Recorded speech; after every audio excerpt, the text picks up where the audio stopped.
যদি হজের জায়গায় যেতে পারতাম তাহলে আমার জন্য মনে হতো আমি মরেও শান্তি পেতাম। বাংলা ভাষাভাষীর মানুষ যেখানেই আছে, বয়স্ক মানুষ আমার বাবার সমতুল্য, আমি তাদেরকে সকলকে বাবা সম্বোধন করি।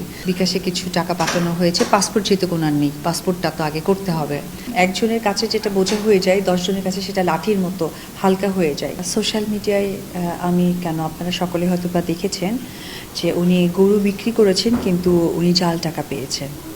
তো উনি জাল টাকা পাওয়ার কারণে ওনার আসলে আমার মনে হয় যে সবাই দেখে ব্যথিতও হয়েছে যে আসলে একটা মানুষ দূর দূরান্ত থেকে পশু নিয়ে আসেন, সেই পশুটা কুরবানি দিয়ে কোনো একটা আশায় হয়তো বা সেই টাকাটা পরিবারের কাছে নিয়ে যাবেন।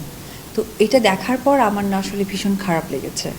তো আমি ওনাকে কোনোভাবে রিচ করতে পারছিলাম না। তো একদিন হঠাৎ করে ফেসবুক স্ক্রল করতে গিয়ে নাসির ভাই, উনি চিটাগংয়ের একজন ফাউন্ডেশনে আছেন, এবং আমি ওনার ফেসবুক পুরোটা ঘেঁটে দেখলাম যে উনি আসলে খুব সুন্দর মানুষদের জন্য কাজ করেন।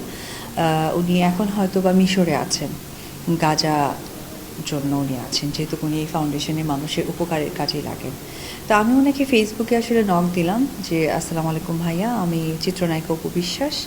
আমি আসলে একটা ভিডিও ফুটেজ দেখলাম যে গরু বিক্রেতাকে আপনি পেয়েছেন, লিস্ট করতে পেরেছেন। তো আমি আসলে ওনার সাথে যোগাযোগ করতে চাই, সে বিষয়ে আপনার একটু সহযোগিতা চাই। তো উনি পরবর্তীতে আমাকে ফোন ব্যাক করলেন পরের দিন ফোন ব্যাক করে আমার সাথে কথা বললেন যে আপনি কি ফেক অপু বিশ্বাস না অরিজিনাল। আমি বললাম যে না, আমি অরিজিনালি অপু বিশ্বাস বলছি। তো বলছে যাক আলহামদুলিল্লাহ, জি আব্বা বলেন। তখন আমি বললাম যে ভাইয়া দিস অ্যান্ড দিস, আমি ওনার সাথে সহযোগিতা করতে চাই। তখন উনি আমাকে বললেন যে ওনার গরুর যে বিক্রয় করার যে টাকাটা, সেটা অলমোস্ট সে পেয়ে গিয়েছে। তো এখন সেক্ষেত্রে কি করা যায়? আমি বললাম ভাইয়া তাহলে আপনি একটা কাজ করেন, যদি উনি ক্যাশ টাকা চাই তখন আমি একটা অ্যামাউন্ট বলে দিয়েছি, আর তাছাড়া উনি যদি কিছু করতে চান সেই বিষয়ে আমি ওনাকে সাপোর্ট করতে চাই। যদি উনি হজে যেতে চান বা উনি কোনো কিছু কাজ করতে চান, তো সেক্ষেত্রে আমার লোক গিয়ে ওনাকে সেই সাপোর্টটা করে দেবে ফুলফিল। আর যদি উনি কোনো অ্যামাউন্টই চাই তাহলে আমি হয়তো বা কিছু অ্যামাউন্ট ওনাকে দিয়ে দিব। তো সেই কথাই বলে উনি পরে বললেন যে আপা তাহলে আমি কি ওনার সাথে যোগাযোগ করতে পারি, বা আপনার এই কথার রেকর্ডটা কি আমি সোশ্যাল মিডিয়াতে দিতে পারি কি না আমার অনুমতি সাপেক্ষে। বললাম জি ভাই আপনি দিতে পারেন। তারপর পরে উনি ওনার সাথে রইসুদ্দিন চাচা যে ওনার সাথে কথা বলেন ভিডিও কলে। তখন উনি জানেন না যে আসলে কে কী অ্যামাউন্ট দিতে চাচ্ছেন। উনি ওনার মতো করে যেমন নর্মালি কথা বলেন, প্রশ্ন করেন, এবং ওনাকে বলেছেন যে টাকার বিষয়টা, এবং টাকাটা যতটুকু শুনেছি ওনার মেয়ের হাজব্যান্ড মানে মেয়ের জামাইকে টাকাটা দেওয়া লাগবে কোনো কারণে।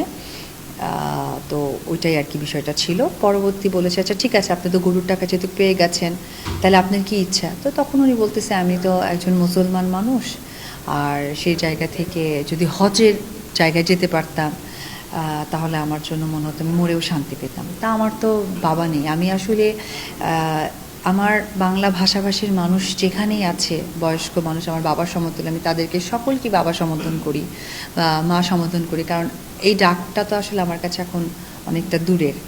তো সেই জায়গা থেকে আমি তখন মানে আমি শুনছিলাম, তখন উনি ওনাকে বললেন যে তাহলে কি আপনি হজে যেতে চান?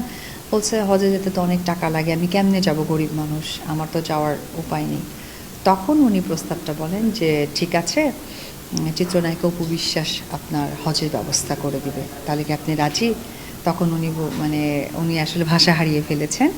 তো এইখান থেকেই আসলে প্রস্তাবটা যাওয়া, এবং সেক্ষেত্রে আজকে যেমন ওনার বিকাশে কিছু টাকা পাঠানো হয়েছে, পাসপোর্ট যেহেতু ওনার নেই, পাসপোর্টটা তো আগে করতে হবে।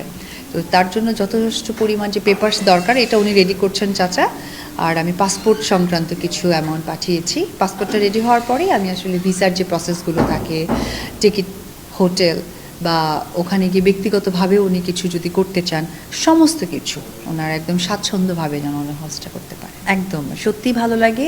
তবে এই নিউজের মধ্য দিয়ে যেহেতু আমি একদমই ফার্স্ট টাইম এই কথাটা নিয়ে ক্যামেরার সামনে কথা বলছি, আমি সকল মানুষদের উদ্দেশ্যে বলবো, আপনারা আপনাদের নিজেদের জায়গা থেকে হয়তোবা এই চাচাকে আমার সুযোগ হয়েছে, আমার হয়তোবা আরও 10 জনের সুযোগটা আমার পক্ষে সম্ভব নয়, কিন্তু বলে না যে একের লাঠি মানে একের বোঝা 10-এর লাঠি। একজনের কাছে যেটা বোঝা হয়ে যায় 10 জনের কাছে সেটা লাঠির মতো হালকা হয়ে যায়।